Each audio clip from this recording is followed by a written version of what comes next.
Visa officer Canada के visa के लिए कौन से ख़ास डॉक्यूमेंट्स चाहता है, उसकी चेक लिस्ट किस तरह से तरतीब दी जाए, चेक लिस्ट में डॉक्यूमेंट्स जो है किस तरह तरतीब दिए जाते हैं, और सारे डॉक्यूमेंट्स के बाद एक बहुत अहम डॉक्यूमेंट, और फिर उसमें कौन सी अहम चीज़ें जो आपने लिखनी हैं जिसकी वजह से वीज़ा 100% गारंटीड होगा।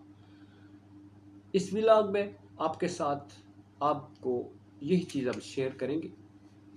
बिस्मिल्लाहिर्रहमानिर्रहीम। ब्रेकिंग ऑलवेज के साथ नाज़रीन इकराम, मैं हूं फैसल सैयद। उम्मीद करता हूं आप जहां भी होंगे रब ताला की पनाह में आफियत से होंगे। नाज़रीन, पिछले व्लॉग्स में मैं कनाडा जाने के लिए जो वीज़ा अप्लाई करते हैं उसकी डॉक्यूमेंटेशन कैसे होती है वो मैं बयान कर चुका हूं। अब इस व्लॉग में मैं आपको बताऊंगा कि जो वीज़ा अथराइजिंग ऑफिसर है, जो वीज़ा आपको देते हैं ऑफिसर कनाडा के लिए, वो डॉक्यूमेंट्स कौन से होते हैं और वो क्या कहता है। वो जो कहता है वो भी मैं आपको एक्सप्लेन करूंगा एग्जैक्ट उन्हीं की लैंग्वेज में। नाज़रीन, मेरा ये चैनल नया है, प्लीज़ सब्सक्राइब कर दीजिएगा और बेल आइकन का बटन दबा दीजिएगा। एंड तक ज़रूर देखिए और शेयर कर दीजिएगा। हो सकता है कि ये व्लॉग किसी का मुस्तकबिल संवारने में काम आ सके। तो आते हैं नाज़रीन इकराम, चेक लिस्ट। जो आपने डॉक्यूमेंट्स जो पिछले व्लॉग में मैंने बताया उसके मुताबिक आपने डॉक्यूमेंट्स बना लिए। अब उस डॉक्यूमेंट को फाइल में किस तरह से रखना है, ऐसे तो नहीं लगा देना। उनकी एक तरतीब होती है। वो तरतीब किस तरह से दी जाती है, उसकी एक चेक लिस्ट होती है जो आप डाउनलोड करके उसके मुताबिक एक एक डॉक्यूमेंट आपने तरतीब देना है। और इसमें ये उनकी मखसूस चेक लिस्ट है। हर कोई ये नहीं कि आप अपने तरफ से बना के लगा देंगे, ऐसा नहीं होता।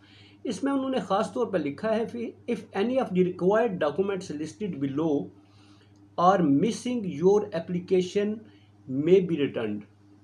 ये जो चेक लिस्ट है इसमें जो डॉक्यूमेंट्स मेंशन है, अगर इसमें से कोई भी मिस होता है तो वो आपकी एप्लीकेशन वापस कर देंगे। सबसे पहले आते हैं जी, उसमें सबसे पहला डॉक्यूमेंट है application for temporary resident visa IMM 5257 duly completed. यानी कि पहला डॉक्यूमेंट ऑब्वियसली वो कौन सा होता है, एप्लीकेशन जो आपने ऑनलाइन डाउनलोड किया और उसे अप्लाई किया। फिर है जी कंप्लीटेड फैमिली इंफॉर्मेशन IMM 5645।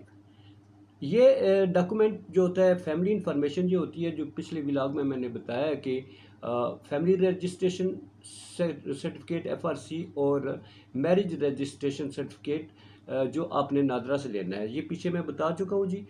और फिर है completed schedule application temporary resident visa IMM schedule 1। ये जो शेड्यूल है इसका कंप्लीटेड शेड्यूल जो है, जो एप्लीकेशन आपने तरतीब दी है, जो आपने ऑनलाइन फिल की है, ये सारी उसकी वो कंप्लीट होनी चाहिए। मतलब है उसमें कोई मिसिंग नहीं होना चाहिए जो आपने एप्लीकेशन दी है। फिर इसके पास बाद आता है जी fee payment in acceptable format. Fee payment जो होती है वो आपने जो दी है, एक तो बायोमेट्रिक की और एक वीज़ा फ़ीस होती है। बायोमेट्रिक की $85 मैंने पिछले व्लॉग में बताया। वीज़ा फ़ीस जो है $100, वो आप बैंक में जमा कराते थे पहले। अब आपने जो नेट के ज़रिए ट्रांसफ़र कर देने पैसे, आपके पास ज़ाहिर है ATM कार्ड है, डेबिट कार्ड है, उसके ज़रिए आपने वीज़ा फ़ीस जमा करानी, उसकी ट्रांजैक्शन नंबर आपने साथ अटैच कर देनी है इसी फाइल में। फिर नेक्स्ट आपका आता है जी वैलिड पासपोर्ट, पासपोर्ट की फ़ोटो कापीज़। अब पासपोर्ट जो है, एक तो आप नए बनाने वाले जो हैं उनका एक ही पासपोर्ट होगा। जो पहले ट्रैवल करते रहे एक्सपायर्ड पासपोर्ट है वो उनकी अटैच कर दें तो ज़्यादा बेहतर है। वीज़े लगे हुए होते हैं, फ्रीक्वेंट ट्रैवल करने वाले उनके पास एक्सपायर्ड भी होते हैं। और उसमें ट्रैवल हिस्ट्री अपनी होनी चाहिए। अगर नहीं है तो कोई बात नहीं, ट्रैवल हिस्ट्री जो है वो 10 साल से ज़्यादा नहीं होनी चाहिए, 10 साल से कम जो है वो होनी चाहिए। ठीक है जी। उसमें वो वीज़े वगैरह लगे होते हैं अगर आपके, तो वो प्रूफ होता है। इसके बाद है proof of financial support. Financial support जो है इसमें आपने जैसा कि बैंक स्टेटमेंट होती है या कारोबार है या कुछ है, स्टूडेंट्स जो है उनके पेरेंट हैं या गार्डियन है या कोई भी चचा मामा ताया जो भी है, उनका फाइनेंशियल सपोर्ट जो है वो अपनी क्या देंगे, स्टेटमेंट देंगे अपने बैंक अकाउंट की, या अगर कारोबार है तो उसका टैक्स रिटर्न्स वगैरह जो कुछ भी होता है, और उसमें कारोबार लेटर हेड पे लिख के देंगे मेरा बिजनेस है, हम इसके अखराजात उठाएंगे। ये होती है फाइनेंशियल सपोर्ट स्टूडेंट्स के लिए। तो आपकी जो है फाइनेंशियल सपोर्ट जो है वो आपकी इनकम है, जॉब है, जॉब लेटर है जो ऑफिस की तरफ से दिया जाएगा, और स्टेटमेंट होती है। ठीक है जी। इसके बाद है photo a copy of your valid return ticket and travelling itinerary if applicable. अच्छा, ये बड़ा इंपॉर्टेंट है, ये डॉक्यूमेंट बड़े इंपॉर्टेंट है। एक तो आपने ट्रैवल एजेंट के पास जाके आपने 15 दिन की जो छुट्टी ली हुई है, जो विज़िट है उसका प्लान उसको देना है, वो आपको बुकिंग कर देगा। उसकी आपकी ट्रांजैक्शन जो है, उसका टिकट नंबर जो है वो आपको दे देगा, और वो रसीद आपने दे देनी है। और ऑनलाइन बुकिंग होटल की करा लेनी, जिस सूबे में, जिस शहर और जो इलाका आप घूमना चाहते हैं उस शहर का अपने नाम लिखना है, और वहाँ से आपने होटल की बुकिंग करवा लेनी है। होटल की बुकिंग करवा सकते हैं ऑनलाइन, कोई सस्ता सा होटल आप बुक करवा लें, और उसकी जो डाउनलोड करेंगे उसकी बुकिंग की रिजर्वेशन की जो वहाँ से कंफर्मेशन आती है बुकिंग की, वो आप साथ लगा देंगे। बड़ा इंपॉर्टेंट है जी ये डॉक्यूमेंट। और एडिशनल डॉक्यूमेंट, यानी एडिशनल डॉक्यूमेंट जो है इसमें ये आता है कि कोई भी प्रूफ आपका प्रॉपर्टी का, लैंडलॉर्ड है तो उसका किराए का मकान है जो किराया लेते हैं आप, इनकम शो करनी है आपने, मतलब है अपने आप को स्ट्रॉन्ग शो करना है। फ़ोटो कापी जो है वो पासपोर्ट साइज़ की वो होती हैं, साथ इसके नीचे जो एंड में है। अच्छा नाज़रीन, ये तो हो गया, ये हो गई आपकी जो चेक लिस्ट है। चेक लिस्ट है, इसके मुताबिक तरतीब देना है आपने। इसके बाद मैंने बताया था कि वीज़ा ऑफिसर जो है वो आपसे क्या चाहता है। ये वीज़ा ऑफिसर जो है उसका लेटर है, और उस लेटर में उसने लिखा हुआ है कि मैंने रिजेक्ट अगर वीज़ा करता हूँ तो मैं क्यों करता हूँ, मुझे डॉक्यूमेंट्स जो है वो किस तरह के चाहिए। तो मैं उसी का एक पैरा पढ़ के आपको दिखाता हूँ। इन रीचिंग अ डिसीजन, भाई कोई फैसला जब हम करते हैं, जब हम वीज़ा देते हैं तो हम क्या देखते हैं, वो लिखता है in reaching a decision an officer considered several factors, these may include the applicant's travel and identity documents, reason for travel to Canada, मतलब है कनाडा जाने की वजह, कॉन्टैक्ट्स इन कनाडा, कनाडा में आपके जो रवाबत हैं वो, फाइनेंशियल मीन्स फॉर ट्रिप, देखा ना, फाइनेंशियल मीन्स आपके सोर्सेज क्या है, आपके जो पैसा है आप जाएंगे अखराजात बर्दाश्त करेंगे, उनके आपके सोर्सेज क्या है, जॉब है, बिजनेस है, बैंक में आपका बैलेंस है, आपका जो है वो जायदाद है, कुछ भी है, ये होते हैं financial means for the trip. Ties to country of residence including immigration status, employment and family ties. ये इंतहाई ज़रूरी नाजरीन, ये उसकी शर्त है जो वो कह रहा है। टाइज विद कंट्री जो है ये इतना स्ट्रांग है कि अगर आप कहते हैं कि हम सारा कुछ बेच के जा रहे हैं तो आपका वीज़ा नहीं लगेगा, चाहे आप उसमें 20 करोड़ की स्टेटमेंट लगा दें, नहीं देंगे वीज़ा। वीज़ा तब देंगे आपकी चाहे 30-35 लाख की स्टेटमेंट है, टाइज विद पाकिस्तान आपकी जायदाद है, यहाँ पर कोई यहाँ कारोबार है, कोई यहाँ पर एसेट्स हैं आपके, आपकी फैमिली लिंक है, आपकी बीवी बच्चे या माँ बाप यहाँ पर नहीं, स्ट्रॉन्ग टाइज शो करते हैं, ये होने चाहिए। ठीक है जी।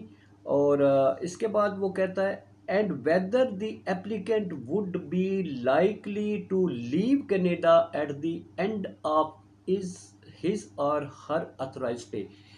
देखा ना, वो कहता है ये पक्की बात आप साबित करें इसमें, फिर आप सुन लेना। The applicant would be likely to leave Canada at the end of his authorise stay, अपना जो उसका दुरानिया है वो इसको यकीनी बनाए कि उसमें वापस आएगा। ठीक है नाजरीन, ये है उसके अपने अल्फाज वीज़ा ऑफिसर के, कि अगर ये उसके मुताबिक आप डॉक्यूमेंट लगाते हैं आपका वीज़ा 100% मुझसे लिखवा ले, आपका कंफर्म होता है। अब आते हैं नाज़रीन, जहाँ तक तो बात चल गई, अब आगे आते हैं कि ये आपके डॉक्यूमेंट्स हो गए, इसके मुताबिक तरतीब दे दी है, वीज़ा ऑफिसर क्या जाता है ये मैंने आपको बता दिया। अब है बहुत ही इंपॉर्टेंट डॉक्यूमेंट जिसको मोस्टली लोग इग्नोर करते हैं और या फिर आपको बताया भी नहीं जाता कि इसकी इम्पोर्टेंस क्या है, मगर यही इंपॉर्टेंट डॉक्यूमेंट है जिसमें वीज़ा ऑफिसर जो है वो डिसाइड करता है वीज़ा लगाना या नहीं लगाना। ये होता है, इसे बोलते हैं कवर लेटर। कवर लेटर क्या होता है? ये वो चीज़ है जिसमें आपने अपना प्लान शो करना है। आपने इसमें क्या लिखना है कि जनाब मेरा मैं जॉब करता हूँ या मैं लैंडलॉर्ड हूँ या कुछ भी है, उसमें पहले तो ये बताएं। मैं कनाडा क्यों जा रहा हूँ ये बताना है। मैं जनाब 15 दिन के लिए जा रहा हूँ, फ़लाँ स्टेट में जाना है, मैंने एक्सप्लोर करना है, वहाँ पर मेरा शौक़ है और विज़िट करके मैं 15 दिन के बाद वापस आ जाऊँगा। मेरा चूँकि या बिज़नेस है, मेरी जॉब है या मेरी फैमिली है, आपने बताना है मेरा आना बहुत ज़रूरी है, इस स्टे के दौरान मैं फ़ौरन वापस आ जाऊँगा अपनी स्पेसिफ़िक डेट जो है। फिर आपने बताना है जी कि मेरी यहाँ पर जॉब किस टाइप की है, मेरी छुट्टी है। इससे पहले अगर आप वीज़ा अप्लाई कर चुके हैं, वो डिक्लाइन हुआ है, तो अपने उसमें ज़रूर लिखना है कि मेरा वीज़ा डिक्लाइन हुआ था, अब मैंने वो जो इसमें ये मेरे डिक्लाइन करने के आपकी तरफ से ऑब्जेक्शन थे, मैंने वो रिमूव कर दिए और अब मैंने ये डॉक्यूमेंट्स कंप्लीट कर लिए। ठीक है जी नाज़रीन, आपने जिस कदर अपने आप को वहाँ आपका स्टे जो है उसको कंफर्म करना है और फाइनेंशियल मीन जो है यहाँ के, वो जिस कदर आप स्ट्रांगली इस एक पेज में फ्रंट पे लिखेंगे, इतना ही आपके वीज़े के चांसेस 1000% कंफर्म होते हैं। वो क्यों नाजरीन? नाजरीन, वीज़ा ऑफिसर जो है ना, वो जो जब वीज़ा उसके पास फाइल्स आ रही होती है ना, धड़ाधड़ फाइल्स आती हैं, उसने हर फाइल में घुस के हर पेज को, हर डॉक्यूमेंट को चेक नहीं करना, उसके पास टाइम ही नहीं होता। उसने एक दिन में हज़ारों फाइलें निपटानी है, तो उसके लिए क्या होता है, वो सिर्फ आपका कवर लेटर देखता है। कवर लेटर देखता है, अच्छा जी ये बंदा इसने स्टेट में आना है, स्टेट में आना है, इसका ये पर्पज़ है, इसका ये, अच्छा ठीक है सर, से ऐसे ही देखेगा नीचे वो लगे हुए हैं डॉक्यूमेंट, लगे भी हैं या नहीं लगे। इसके बाद वो उसी पे स्टैम्प कर देता है जी वीज़ा ओके या वीज़ा डिक्लाइंड रिजेक्टेड, और जब रिजेक्ट करेगा वो आपको बता देगा रीज़न उसके। तो ये है नाजरीन कराम वो चीज़ें कि आपने जो, अगर आपने जिस तरह से मैंने बताया है, पिछली मेरी वीडियो एक बार ज़रूर देख लें और फिर इसके मुताबिक ये चेक लिस्ट तरतीब दे दें, तो आपका वीज़ा 1000% कन्फर्म है। कोई माई का लाल आपका वीज़ा रिजेक्ट नहीं कर सकता। अलबत्ता ज़रा सा भी भूल चूक जो है, ये आपने जो होटल है उसका आपने एग्जैक्ट वही बताना है जो आपने पीछे वीज़ा एप्लीकेशन में लिखा है कि मैंने उस सूबे में जाना है, होटल की बुकिंग भी उसी शहर की करानी है। वीज़ा ऑफिसर जब बोलेगा, कोई इंटरव्यू का अगर मौका आता है, तो याद रखिएगा मैंने अपनी एप्लीकेशन में क्या क्या लिखा हुआ है। बहुत तेज़ी से वो हर चीज़ को चेक करते हैं, आपसे बात करके स्टेटमेंट फेक नहीं होनी चाहिए, कंफर्म होनी चाहिए। तो नाजरीन, ये थे अभी तक के आपके लिए इंफॉर्मेशन। अब नेक्स्ट मैं बताऊंगा डायरेक्ट जॉब्स कैसे लेनी है, और वहाँ जो वैकेंसीज आ रही हैं मैं गाहे बगाहे आपको इसी व्लॉग्स में बता दिया करूँगा कि आप अप्लाई कैसे करें। इजाज़त चाहूँगा। पाकिस्तान जिंदाबाद, पाक अफवाज पाइंदाबाद।